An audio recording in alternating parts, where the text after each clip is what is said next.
Haka ni ka indoor plant. Hii niligiftiwa na neighbor. There was a guy living here. We were nice friends, so akihama aliniambia hana anything better to offer me than a plant to grow, because he knows in my hands it will grow. I will nurture it to full growth. And you see, doing perfectly. This one is a flower. Nini ya kubreak the green color. Okay. Na nikaeka hii hapa hivi kusikue too green. This one nataka kujitengenezea ka Christmas hapa. So I'm growing this one na hiyo ya ku block too much exposure from this side. What a wonderful day to celebrate a lady who is doing something that is absolutely awesome and thinking outside the box. My name is Juliet Modhoni, and you're most definitely tuned to 3T TV, which is Thika's #1 online news channel, where, as always, we are telling the Thika story as it is.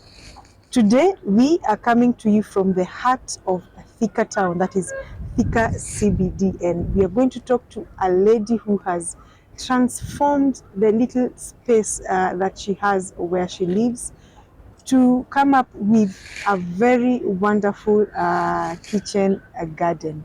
She's going to take us through the different plants that she has in this garden. She has plants, and she's also rearing animals. And at the end of it all, we want to challenge you who has been saying that, you know, I don't have space to grow anything.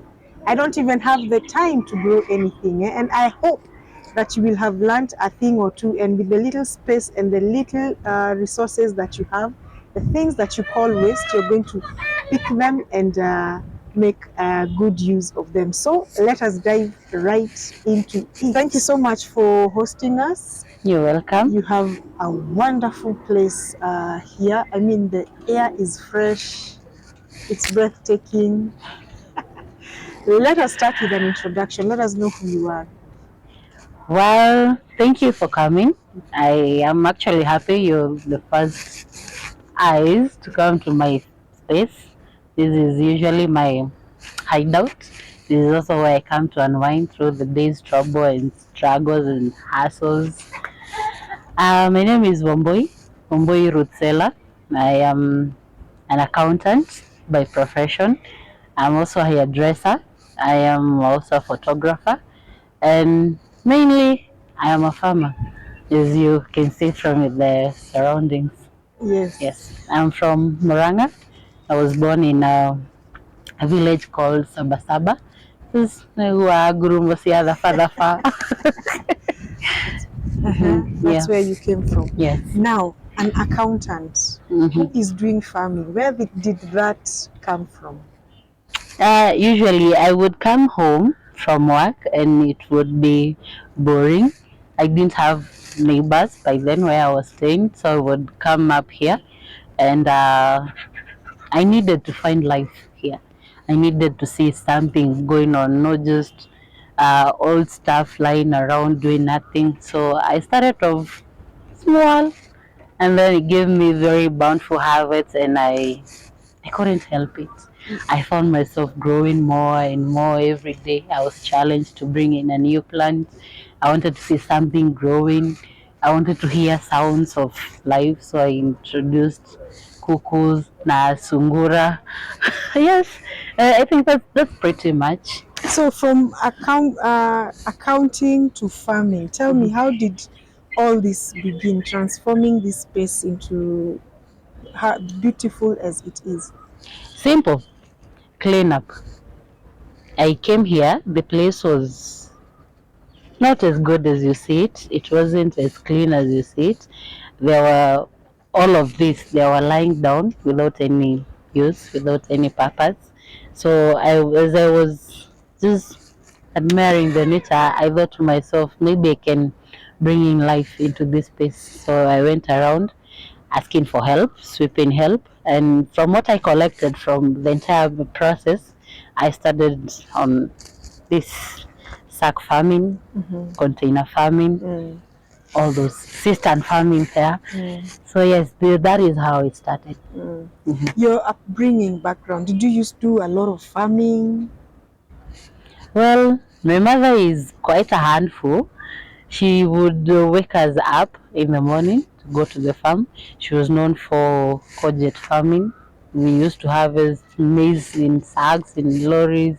So I grew up watching her steps. I grew up learning from her. I grew up knowing that farming can potentially reduce your bills to half when you can rely on another part of production. This other part is also growing.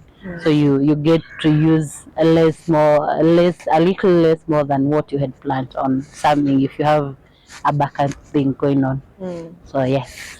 Talking about reducing cost and all that, and now that you're an accountant, is this farming that you're doing, is it bringing in any money, or is it helping you cut any costs?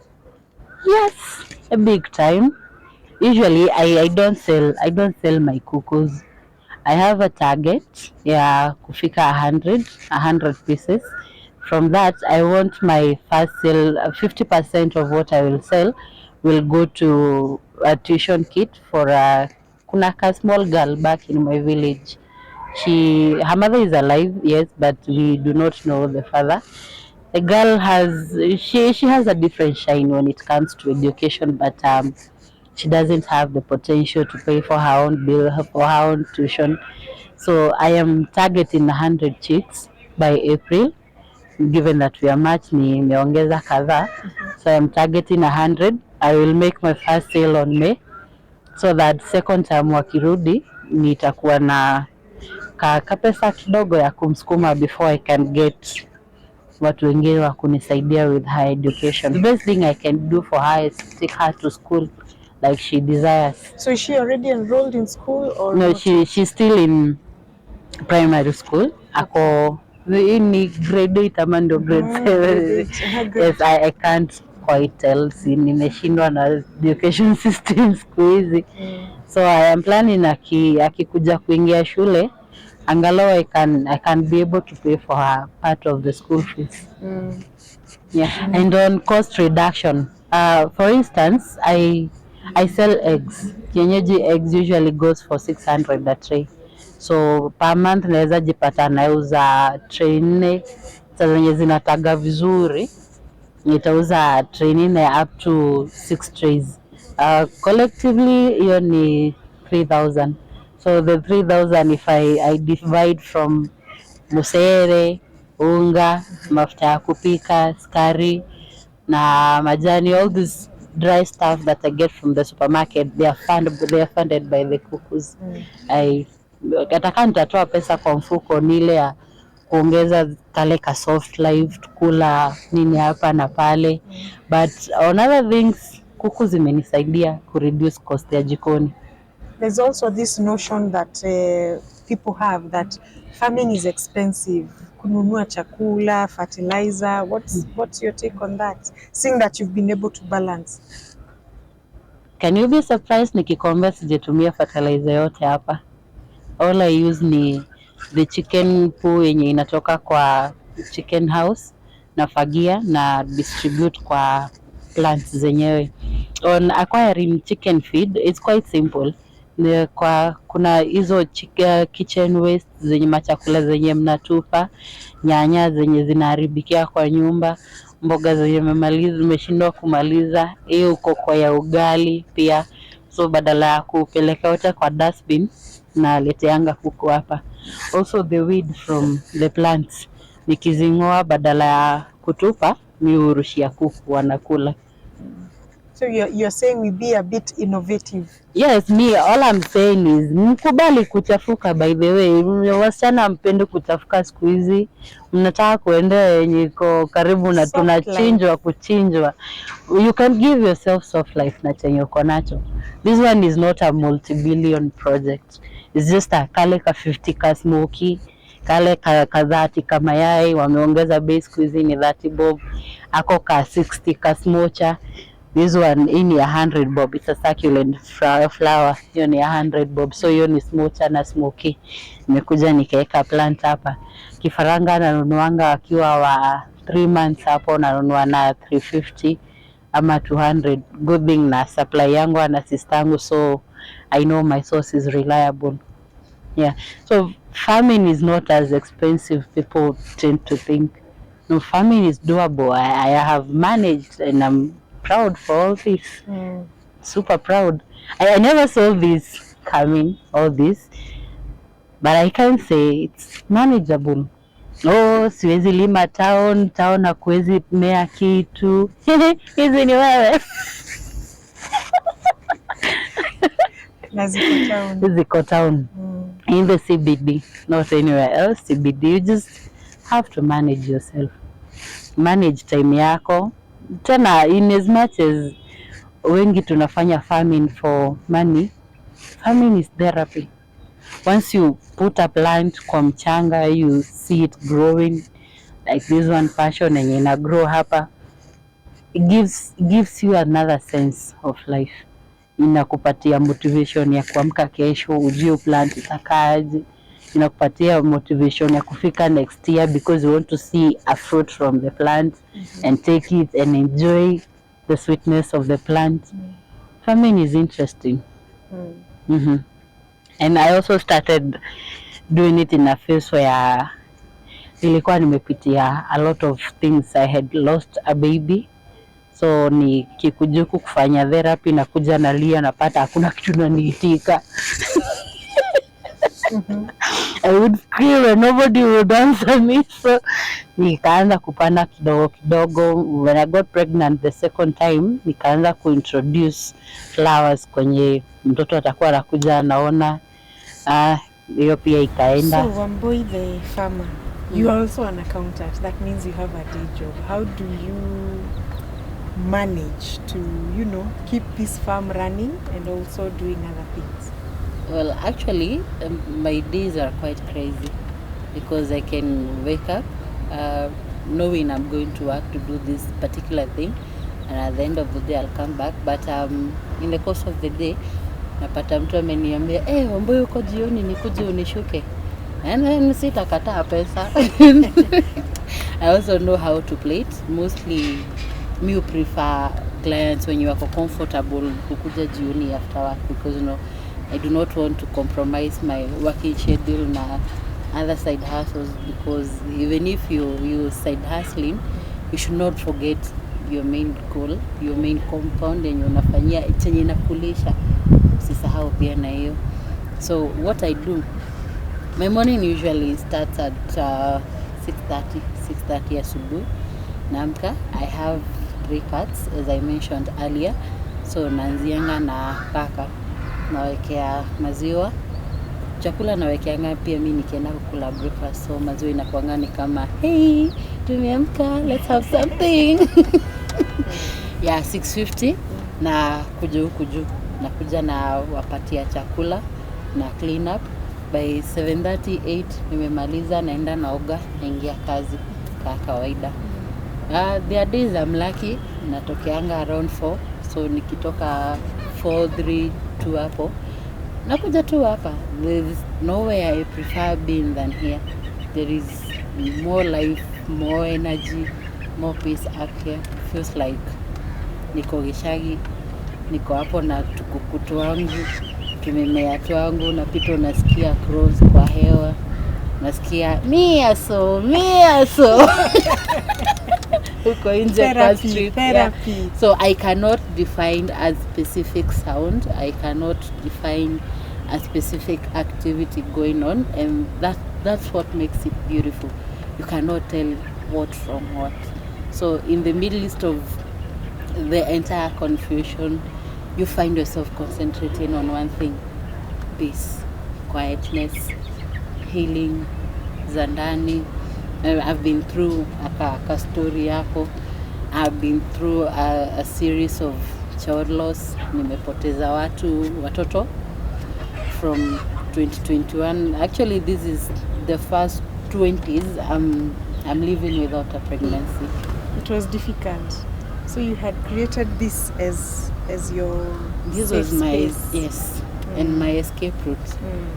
Every morning I would come here naambia Mungu, ni sawa, ulibeba ni wako. If I had the power ningejiachia watoto wangu nikae nao. But then again, give me a new purpose.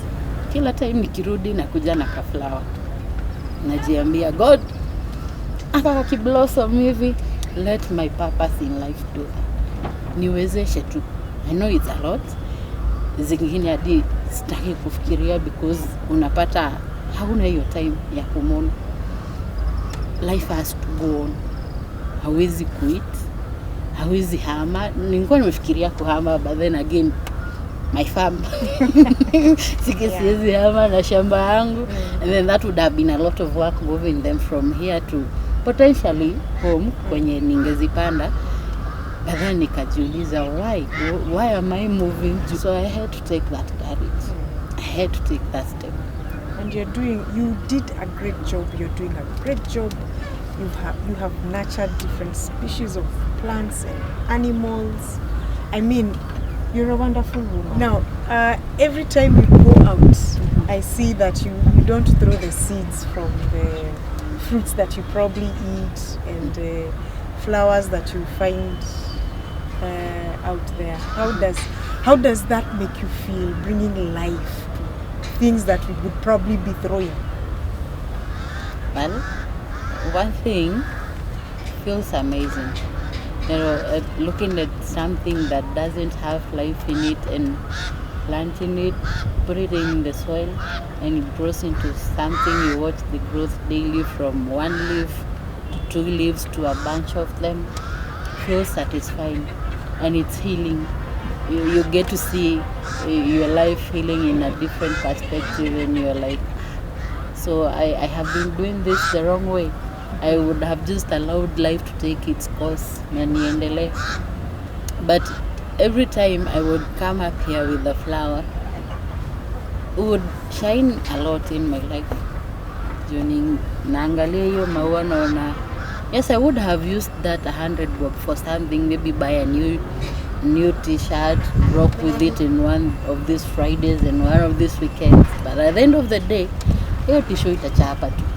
Haina any other big importance. But looking at this flower grow, inakuja na ngoa zingine, napanda mahali pengine, healed me a lot. Helped me overcome a lot of things. And pia inakupeanga plan. Yes, plants zinakupeanga plan. You get to time yourself.